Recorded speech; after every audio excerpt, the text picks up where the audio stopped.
Welcome to Gospel Truth with Andrew Wommack, a teaching ministry that focuses on God's unconditional love and grace. We have a better covenant upon better promises, and we have a better relationship with God. We were at such a desperate place that Andrew, it was like life. It was just life that was coming from the television. And every area in our life has been turned right side up. And now, here's Andrew. Welcome to our Thursday's broadcast of the Gospel Truth. Today I'm just about to the end of my series on The War is Over. That's what this book is. That's what all of these teachings are, CDs, DVDs, English, Spanish. And I've been teaching on this for 5 weeks. Tomorrow will be my last day to teach on this. And so I would like to encourage you to please go to the effort of getting this teaching. I really believe it'd change your life. This is one of the most important things that God has ever shown me, and I just know it would change your life. You can go to our website, and you can actually get this material free of charge if you want it that way. It's all there. You can download it. I'm not doing this trying to make money. I'm doing this trying to get the gospel out to you. And I really believe that this is a life-changing teaching. Tomorrow will be my last day to make this offer over our television, so please go to the effort of doing something about it today. Yesterday I was teaching from 1 John chapter 2, and I used verses 3 through 6 talking about let me just go back and read some of this. Verse 3 says, "And hereby we do know that we know Him if we keep His commandments." I was describing a condition I call spiritual dyslexia. Dyslexia is where you see things backwards, and there is a spiritual dyslexia. Religion is what causes it. Close contact with religion. It's a communicable disease, and it causes you to see things backwards. This isn't saying that if you will keep the commandments, you'll know God, but it's saying that knowing God will cause you to keep the commandments. John was writing this to people who were claiming to have a relationship with God, but there was no evidence of it in their life. As a matter of fact, they were living in sin, they were living in ungodliness of all kinds, and yet they were proclaiming that they had a superior knowledge of God. And he says, no, a person who truly knows God, it will be reflected in your actions. Not perfectly, because we don't have a glorified body and a glorified soul yet. And so there is room for making mistakes. But a person who just says, oh, I'm tight with the Lord, everything's good between me and God, and yet you are promoting ungodliness, you are rejoicing in it, you're glorying in it. There is no conviction in your heart when you go out and hurt people and do things that destroy them. The Bible says right here, the next verse says, "He that saith, I know Him, and keepeth not His commandments is a liar, and the truth is not in him." You can say what you want to, but I can guarantee you, your actions speak so loud that I can't hear what you say. That's quite a statement. And then he says this in verse 7. He says, "Brethren, I write no new commandment unto you, but an old commandment which ye had from the beginning. The old commandment is the word which ye have heard from the beginning." And then in verse 8 he says, "Again, a new commandment I write unto you, which thing is true in Him and in you, because the darkness is past and the true light now shineth." So which is it? He says in verse 7 that he's not writing a new commandment, and then in verse 8 he says, I'm writing a new commandment. Which is it? Is it new or isn't it new? I think that this is the way we would say, this is the same thing, but it's different. It's the same truth, but it's different. And what he's saying, he's just been talked about that, you know what, under the grace of God, it is not our performance that we relate to God on. It's only our faith in Jesus. Under the old covenant, you had to do right in order to get right. But under the new covenant, it's not based on your performance. You get it because of your faith in Jesus. But does that mean that you don't keep the Old Testament law? Does that mean that you now just throw out the fact that, you shouldn't kill? You ought to honor your parents? You ought to do these things? Should we now just throw those things out because we aren't under the law? No, it's a new commandment, but it's not new. It's the same point. It's just that now I live holy as a fruit, as a byproduct of a relationship with God, not the way to get relationship with God. Man, I pray that you got that. In other words, we still act right. Did you know that there was nothing wrong with the law? The law was perfect. The law gave us a perfect standard of what we were supposed to be like. Not so that we could do all of the things contained in it, because you just can't do it. Did you know that some of the Old Testament law is about if you have a mole on your body, you're defiled? I think that's around Leviticus chapter 20 when it's giving the qualifications of the priest. The priest couldn't have a mole on their body. They couldn't have a flat nose. They couldn't have bad posture. They couldn't be left-handed. Did you know all of those things were parts of the law? Why did God say those things? Because the priest was supposed to represent Jesus, perfection.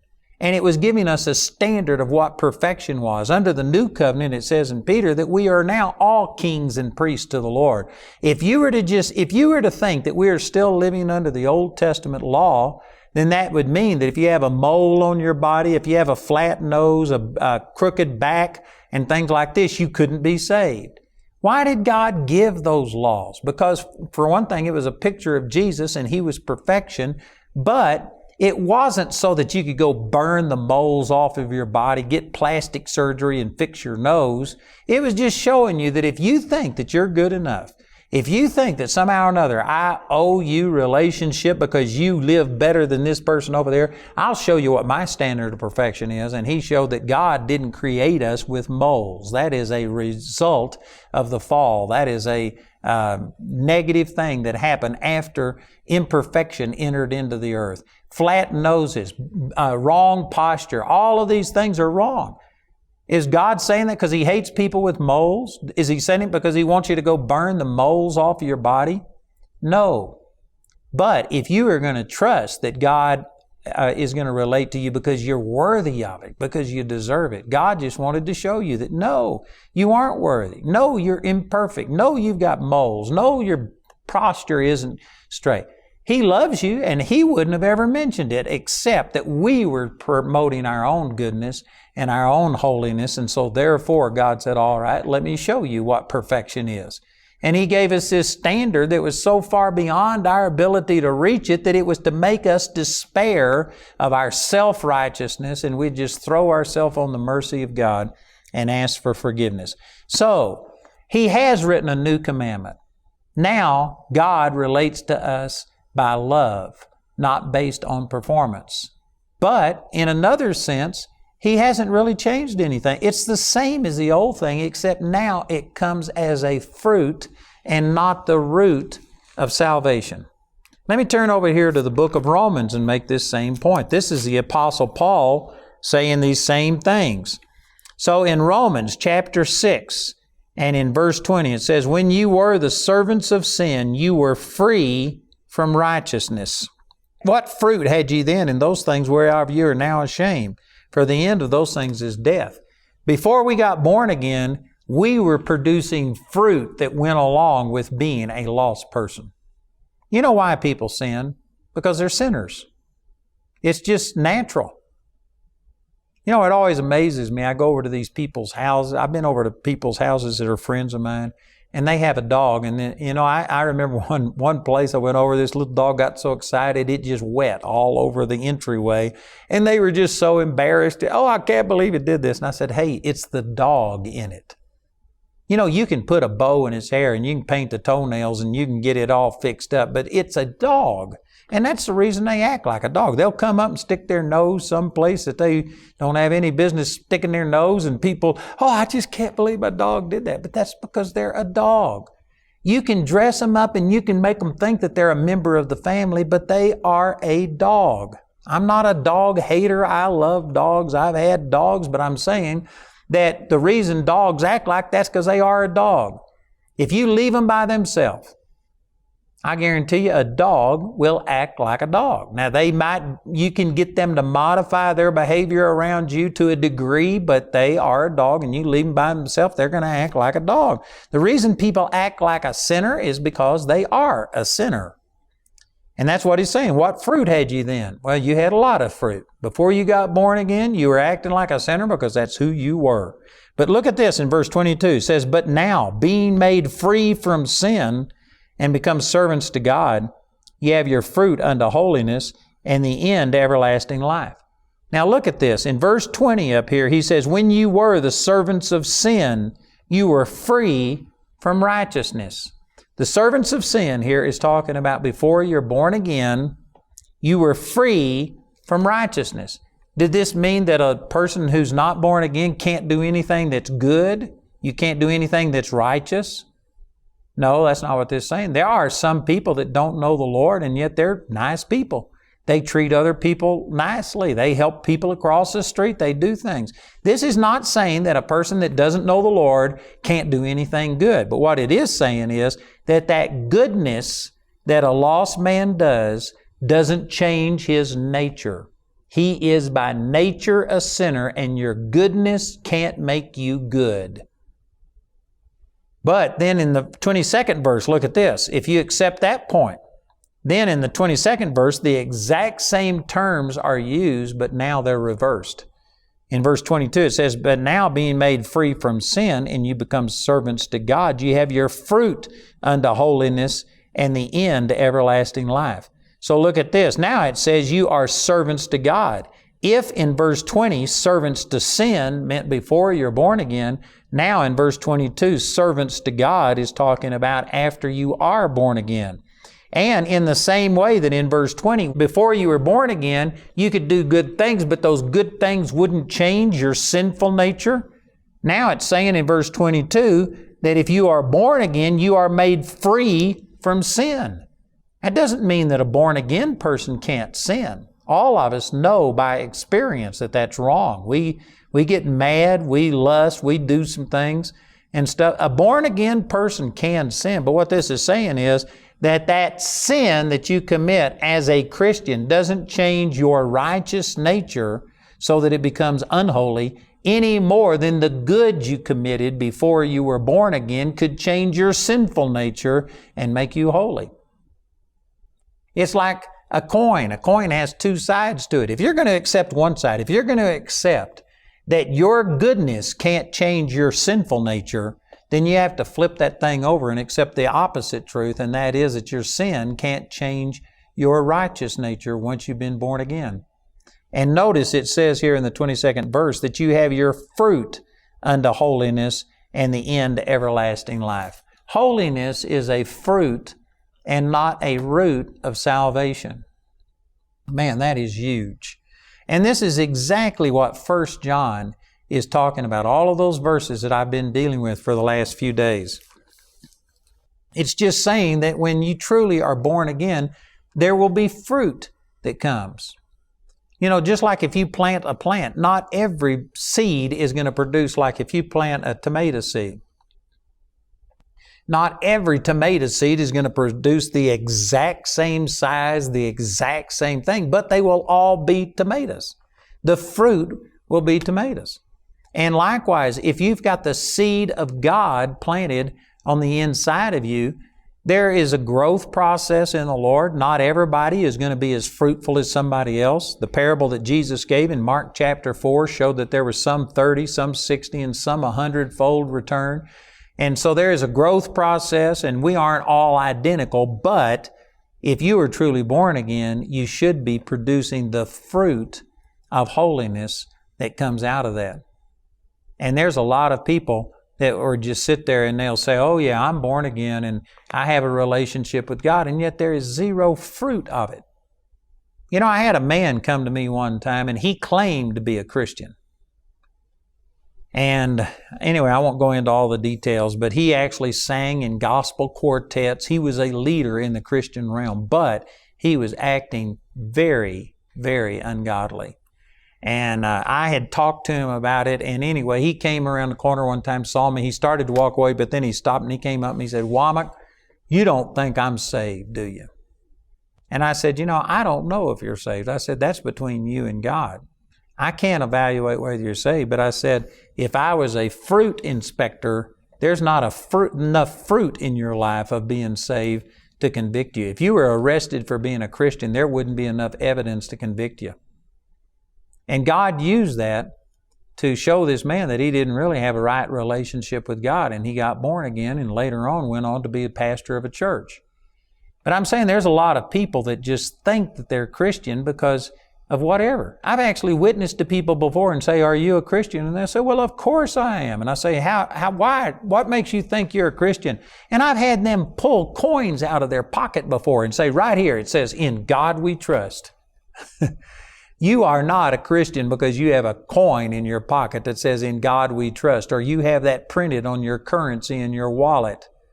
You are not a Christian because you are a non-Buddhist, a non-Muslim, a non-Hare Krishna, Hare Ram, or something like that, and by default you're a Christian. No, that's not so. The only way you become a Christian is to deliberately, on purpose, put your faith in what Jesus has done, and you believe that God now loves you and accepts you and moves in your life because of your faith in Jesus and not faith in yourself. And there's people watching this program right now that you don't believe that. You have just assumed that you're a Christian. Your parents were a Christian. Did you know God doesn't have any grandkids? That means every person has to have their own personal relationship with God. It doesn't matter what your parents or your grandparents were like or what your friend is like. Do you know the Lord? Do you know Him personally? If you do, it will change your behavior. Now again, there's a growth process. It doesn't mean that just tomorrow you're going to be a perfect person and you're going to be overcoming all of your things. But the moment you get born again, you change on the inside. And a seed, God's seed, was planted in your heart. And it's just a matter of time until it starts growing and producing fruit in your life. That's what this is saying. That being now made free from sin and you become a servant to God, you have your fruit unto holiness and the end, everlasting life.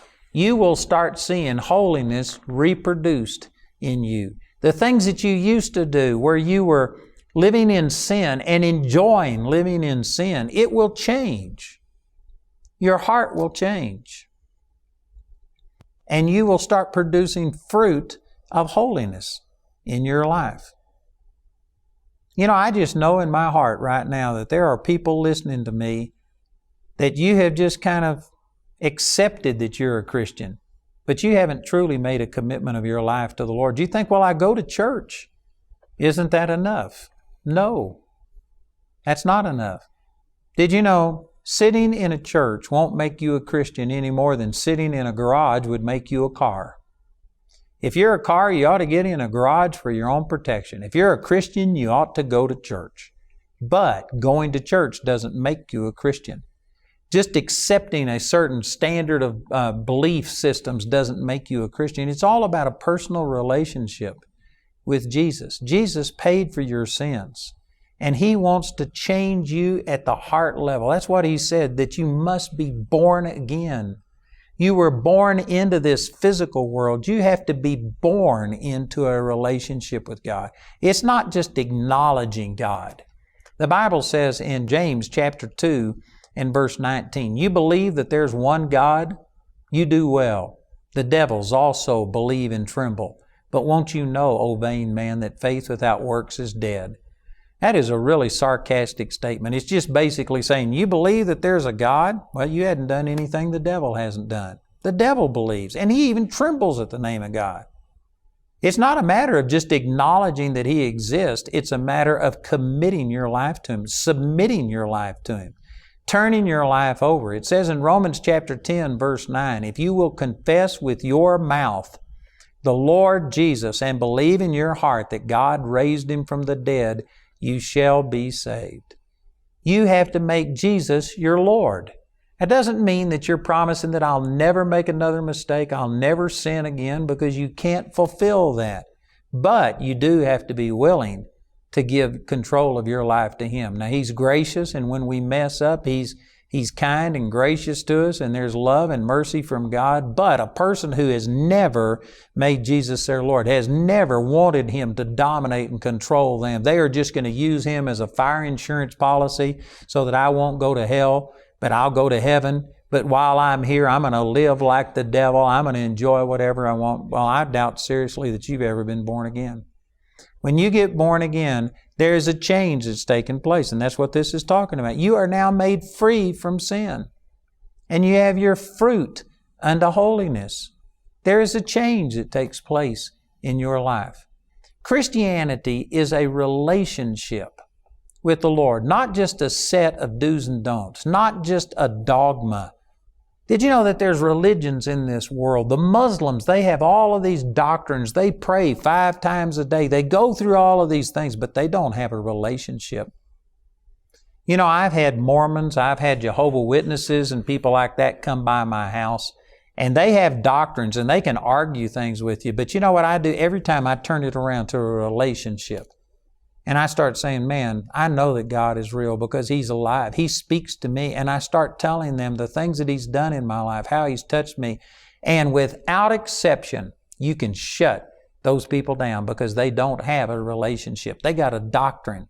They got a dogma, but they don't have a relationship.